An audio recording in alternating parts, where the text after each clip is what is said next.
আসসালামু আলাইকুম। সংবাদে আপনাদের সবাইকে স্বাগত জানাচ্ছি। আমি ফিরোজ তোহা। শুরুতেই সংবাদ শিরোনাম। বাংলাদেশের সর্বশেষ গুরুত্বপূর্ণ আপডেট সংবাদে আপনাকে স্বাগত। শুরুতেই সংবাদ শিরোনাম, এরপর বিস্তারিত। শুরুতেই জানিয়ে দিব, জাবিতে মেয়েদের হল থেকে বহিরাগত যুবক আটক। জাহাঙ্গীরনগর বিশ্ববিদ্যালয় মেয়েদের আবাসিক হলের একটি কক্ষ থেকে একজন বহিরাগত যুবককে আটক করেছে হল কর্তৃপক্ষ। হলের এক নারী শিক্ষার্থীর সহযোগিতায় হলে প্রবেশ করেন বলে জানায় অভিযুক্ত। এরপর জানিয়ে দিব, সেনাবাহিনীর বর্তমান অবস্থার জন্য উচ্চাভিলাষী জেনারেলরাই দায়ী। সেনাবাহিনীর বর্তমান অবস্থার জন্য উচ্চাভিলাষী জেনারেলরাই দায়ী বলে মন্তব্য করেছেন আমার দেশ সম্পাদক মাহমুদুর রহমান। তিনি বলেন, ইসলামের রাষ্ট্রের বর্ডার পাহারায় নিয়োজিত বাহিনীকে সর্বোচ্চ মর্যাদার আসনে করা হয়েছে।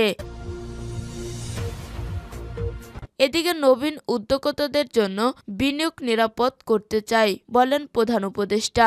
দারিদ্র্যমুক্ত বাংলাদেশ গড়ার অভিপ্রায় ব্যক্ত করে প্রধান উপদেষ্টা ডক্টর মোহাম্মদ ইউনূস বলেছেন, নবীন উদ্যোক্তারা যেন বিনিয়োগ নিয়ে বিপদে না পড়ে, নিরাপদে যেন কাজ করতে পারে সেটা নিশ্চিত করতে চাই। এরপর জানিয়ে দিব, প্রধান উপদেষ্টার কার্যালয় থেকে পরিচালক মনিরুজ্জামানকে বদলি। প্রধান উপদেষ্টার কার্যালয়ের পরিচালক প্রশাসন একেএম মনিরুজ্জামানকে বেসামরিক বিমান পরিবহন ও পর্যটন মন্ত্রণালয়ের উপসচিব পদে বদলি করা হয়েছে। এদিকে ঋণখেলাপিরা যাতে মনোনয়ন না পায় সেটি নিশ্চিতের চেষ্টা করা হবে বলেন মির্জা ফখরুল। ঋণখেলাপিরা যাতে আগামী নির্বাচনে মনোনয়ন না পান সেটা নিশ্চিত করার চেষ্টা করা হবে বলে জানিয়েছেন বিএনপির মহাসচিব মির্জা ফখরুল ইসলাম আলমগীর। শনিবার 18 জানুয়ারি শ্বেতপত্র এবং অতঃপর অর্থনৈতিক ব্যবস্থাপনা সংস্কার বাজেট শীর্ষক দিনব্যাপী সিম্পোজিয়ামের শেষ পর্বে একথা বলেন তিনি। এবং সর্বশেষ জানিয়ে দিব, থানার ভিতর পুলিশ কর্মকর্তার ঘুষ গ্রহণ, ভিডিও ভাইরাল। নাটোর সদর থানার ভিতরে ঘুষ গ্রহণের একটি ভিডিও প্রকাশ্যে এসেছে। শনিবার 18 জানুয়ারি সন্ধ্যায় ভিডিওটি সামাজিক যোগাযোগ মাধ্যমে ভাইরাল হয়। 1 মিনিট 20 সেকেন্ডের ওই ভিডিওতে দেখা যায় পুলিশ ক্লিয়ারেন্স নিতে আসা এক সেবা প্রার্থী সদর থানার উপপরিদর্শক আমিনুল ইসলামের সঙ্গে হাত মেলানোর ছলে ঘুষ দেন। পরে আমিনুল তার ড্রয়ারে রেখে দেন। প্রিয় দর্শক, এতক্ষণ শুনছিলেন সংবাদ শিরোনাম, এরপর বিস্তারিত। তবে তার আগে বন্ধু জানিয়ে দিন আপনি কোন স্থান থেকে আমাদের সংবাদটি দেখছেন এবং শুনছেন। জানিয়ে দিন এই সংবাদ সম্পর্কে আপনার মূল্যবান মতামত। আর আপনি যদি আমাদের চ্যানেলে নতুন হয়ে থাকেন তাহলে ভিডিওটি দেখতে দেখতে চ্যানেলটি সাবস্ক্রাইব করে রাখুন, যাতে করে আমাদের পরবর্তী সংবাদগুলো সবার আগে আপনার কাছে পৌঁছে যায়। এবারে বিস্তারিত। জাবিতে মেয়েদের হল থেকে বহিরাগত যুবক আটক। জাহাঙ্গীরনগর বিশ্ববিদ্যালয় মেয়েদের আবাসিক হলের একটি কক্ষ থেকে একজন বহিরাগত যুবককে আটক করেছে হল কর্তৃপক্ষ। হলের এক নারী শিক্ষার্থীর সহযোগিতায় হলে প্রবেশ করেন বলে জানায় অভিযুক্ত। শনিবার 18 জানুয়ারি রাত 11:30টার দিকে বিশ্ববিদ্যালয়ের নওয়াব ফয়জুন্নেসা হলের একটি কক্ষ থেকে তাকে আটক করা হয়েছে। আটককৃত যুবকের নাম আশরাফুল ইসলাম পারভেজ ওরফে যাযাবর পারভেজ। তিনি চট্টগ্রামের আগ্রাবাদের ডাবলমুরিং থানার বাসিন্দা। তিনি 2011 সালে এসএসসি পরীক্ষা দেন বলে জানিয়েছেন, তবে তার সর্বশেষ শিক্ষা প্রতিষ্ঠান সম্পর্কে জানা যায়নি। হল কর্তৃপক্ষ প্রক্টরিয়াল বডি ও হলের আবাসিক শিক্ষার্থীদের সাথে কথা বলে জানা যায়, রাত আনুমানিক 10টার দিকে নাটক ও নাট্যতন্ত্র বিভাগের প্রথম বর্ষের এক নারী শিক্ষার্থীর সঙ্গে কপালে টিপ, মুখে ঘোমটা দিয়ে প্রবেশ করে। এ সময় কয়েকজন পোশাক ও হাঁটা দেখে আশেপাশের কয়েকজন শিক্ষার্থীর সন্দেহ হয়। পরে তারা হল সুপারকে সিসিটিভি ফুটেজ চেক করতে বলেন। সিসিটিভি ফুটেজ চেক করে হল সুপার সহ ওই নারী শিক্ষার্থীর কক্ষে গিয়ে অভিযুক্ত পারভেজ সহ একসাথে দেখতে পান তারা। এরপর পারভেজকে আটক করে হল প্রভোস্ট ও প্রক্টরিয়াল বডির উপস্থিতিতে পুলিশে দেয়া হয়। তাৎক্ষণিক প্রতিক্রিয়া হিসেবে আটক পারভেজকে শাড়ি ও টিপ পরিয়ে দেয়া হলের বিক্ষুব্ধ শিক্ষার্থীরা। ঘটনার শিকার অভিযুক্ত পারভেজ বলেন, আমি হিম উৎসবে বেড়াতে এসেছি। অনুষ্ঠান দেখা শেষ হলে আমি কপালে টিপ পরে মুখ ও শরীরে চাদর মুড়িয়ে হলে প্রবেশ করি। আমরা শুধুই ভালো বন্ধু। তবে অভিযুক্ত নারী শিক্ষার্থী বলেন, রাতে থাকার জায়গা না থাকায় তাকে হলে নিয়ে এসেছি। তবে আমরা কেউ আপত্তিকর অবস্থায় ছিলাম না। ফয়জুন্নেছা হলের হল সুপার নাদিয়া সুলতানা বলেন, হলের মেয়েরা ওই ছাত্রীর রুমে ওই পুরুষের উপস্থিতি বুঝতে পেরে আমাকে জানালে তাৎক্ষণিক আমি হলের খালাকে সাথে নিয়ে রুমে যাই। দরজা খোলার পর আমি তাকে খাটের উপরে বসে থাকা অবস্থায় দেখতে পাই। তৎক্ষণাৎ আমি হল প্রভোস্টকে জানাই। হল প্রভোস্ট অধ্যাপক জাহাঙ্গীর আলম বলেন, আমি খবর পেয়ে তাৎক্ষণিকভাবে উপস্থিত হয়েছি। অভিযুক্তদের প্রক্টোরিয়াল বডির কাছে হস্তান্তর করা হয়েছে। সিসিটিভি ফুটেজ দেখে পুরো ঘটনা খতিয়ে দেখা হবে। দায়ীদের বিরুদ্ধে ব্যবস্থা নেওয়া হবে।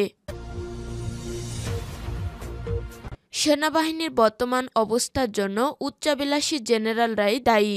সেনাবাহিনীর বর্তমান অবস্থার জন্য উচ্চাভিলাষী জেনারেলরাই দায়ী বলে মন্তব্য করেছেন আমার দেশ সম্পাদক মাহমুদুর রহমান। তিনি বলেন, ইসলামী রাষ্ট্রের বর্ডার পাহারায় নিয়োজিত বাহিনীকে সর্বোচ্চ মর্যাদার আসনে আসীন করা হয়েছে, কিন্তু মহিন আহমেদের মতো হলে কি সেই সম্মান মর্যাদা থাকবে? আমরা এমন দেশপ্রেমিক সেনাবাহিনী চাই যে সেনাবাহিনী দিল্লির কাছে মাথা নত না করে দেশের সার্বভৌমত্ব রক্ষায় দিল্লির বিরুদ্ধে যুদ্ধ করার মতো সাহস ও শক্তি নিয়ে সামনে এগিয়ে যাবে। তবেই দেশের জনগণ সেনাবাহিনীকে তাদের হৃদয়ের সর্বোচ্চ সম্মানের আসনে রাখবে। শনিবার জাতীয় প্রেস ক্লাবে নেক্সট ডিফেন্স অ্যান্ড জাস্টিস আয়োজিত ৩৬শে জুলাই বিপ্লব পরবর্তী সশস্ত্র বাহিনী সংস্কার কমিশন গঠনে করণীয় শীর্ষক আলোচনায় আমার দেশ সম্পাদক এসব কথা বলেন। নবীন উদ্যোক্তাদের জন্য বিনিয়োগ নিরাপদ করতে চাই, বলেন প্রধান উপদেষ্টা।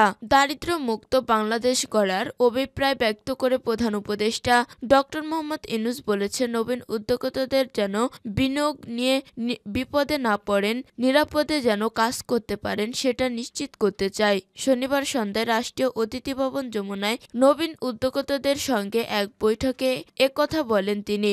এ বৈঠকে ১৫ জন নারী ও পুলিশ উদ্যোক্তা অংশ নিয়েছেন। প্রধান উপদেষ্টার প্রেস উইং জানিয়েছে, ডক্টর ইউনূসের সঙ্গে বৈঠকে উদ্যোক্তারা আর্থিকভাবে স্বাবলম্বী হয়ে ওঠার সংগ্রামের গল্প বলেন। তারা প্রধান উপদেষ্টার কাছে বিভিন্ন বিষয়ে পরামর্শ চান। সামাজিক ব্যবসা প্রসারে ২০১০ সালে গঠিত গ্রামীণ টেলিকম ট্রাস্ট থেকে পাওয়া বিনিয়োগ কিভাবে উদ্যোক্তাদের শূন্য থেকে আর্থিক স্বাবলম্বী হয়ে উঠতে সহযোগিতা করেছে সেসবের বর্ণনা দেন উদ্যোক্তারা।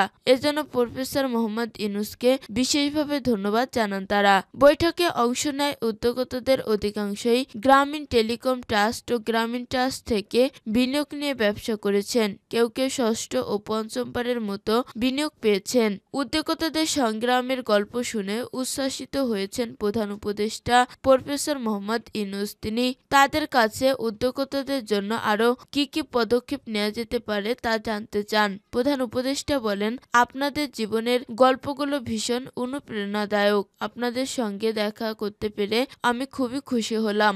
আপনারা অনেক ভালো ভালো কথা বলেছেন, সুনাম করছেন। আমাদেরকেও পরামর্শ দিন, আরো কি কি হলে উদ্যোক্তাদের জন্য ভালো হয় তা আমাদের বলুন। বৈঠকে উদ্যোক্তারা গ্রামীণ টেলিকম ট্রাস্ট ও গ্রামীণ ট্রাস্টের সামাজিক ব্যবস্থা প্রসারে নবীন উদ্যোক্তাদের জন্য গৃহীত কর্মসূচির প্রচার প্রচারণা বাড়ানোর পরামর্শ দেন। তারা বলেন, বেশিরভাগ লোকরাই এই উদ্যোগগুলো সম্পর্কে জানে না। প্রচার প্রচারণা বাড়লে অনেক দরিদ্র লোক উপকৃত হবেন।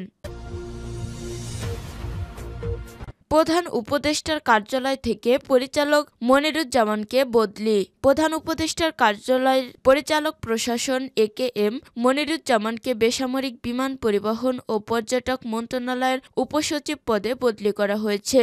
ক্ষমতাচ্যুত শেখ হাসিনার আমলে প্রধানমন্ত্রীর কার্যালয়ে পদায়ন হওয়া মনিরুজ্জামানের বিরুদ্ধে পদ পদবি ব্যবহার করে প্রভাব খাটানোর অভিযোগ রয়েছে। বৃহস্পতিবার জনপ্রশাসন মন্ত্রণালয় এ সংক্রান্ত একটি প্রজ্ঞাপন জারি জারি করেন। 22 জানুয়ারির মধ্যে তাকে বদলিকৃত কর্মস্থলে যোগ দিতে হবে বলা হয়েছে। 22 জানুয়ারির মধ্যে নতুন কর্মস্থলে যোগ না দিলে ওই দিন দুপুরে তিনি বর্তমান কর্মস্থল থেকে তাৎক্ষণিকভাবে অবমুক্ত হয়েছেন বলে গণ্য করা হবে বলে প্রজ্ঞাপনে বলা হয়েছে।